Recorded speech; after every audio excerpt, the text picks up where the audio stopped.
Tak Martine, první otázka na vaše studium Profilicence, takže jak to vypadá, jak to prožíváte? Vypadá to, že máme 3/4 hotový, nebo aspoň většina z nás, některé klukům ještě chybí jedna zkouška. A teďka začneme v září poslední semestr, kdy už nás čekají hlavně závěrečné výstupy na hřišti i v cizím jazyce a musíme odevzdat diplomové práce. Teďka na příštím srazu. Potom v lednu nás čekají závěrečné zkoušky a komu se to podaří zároveň obhájit tu diplomovou práci, zvládnout závěrečné zkoušky, tak dostane to razítko a ten vysněný papír.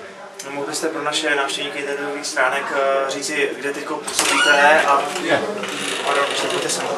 kde teda působíte, jak vypadá vaše aktivní vlastně činnost? Já jsem ještě minulou sezonu jsem dokončil Příbrami v Marile a poté jsem už se začal soustředit na budoucí dobu, na budoucí kariéru, to znamená, přišel jsem z aktivního hráče, z profesionálního hráče do role trenéra, takže trénuji teďka jako asistent trenéra ve spartanské juniorce nebo B mužstvu. A zároveň, abych se ještě hejbal, tak hraju fotbal za Přední Kopaninu, to je pražský Přebor, takže stejná soutěž jako tady dnešní soupeř. Co dnešní utkání, jak jste to prožíval, je to zpestření nebo jak berete takovéto zápasy? No tak asi určitě, když už jsem tady, tak si samozřejmě fotbal zahraju rád, nebylo příjemný počasí, ale nějak jsme se s tím vypořádali. Nakonec jste prohráli 1-0, stává se vám to často, že se soupeřem na takovéto úrovni prohráváte?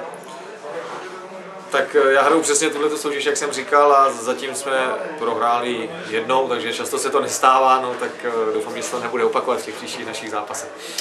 Poslední nějaká věc, vzkaz třeba pro ty nejmladší fotbalisty, co byste jim dal vy jako zkušený fotbalista, celá řada úspěchů, reprezentant, co byste jim dal za radu, prostě co je takový to hlavní motto, kréto? Takovouhle otázku dostávám poměrně často, odpovídám vždycky stejně poslední dobou. Dělej všechno nejlíp, jak umíš. Nic víc, nic míň. To znamená všechno v životě, to znamená, že pro malé fotbalisty fotbal. Tak děkujeme a hodně štěstí, díky moc. Děkujeme, díky, naschle.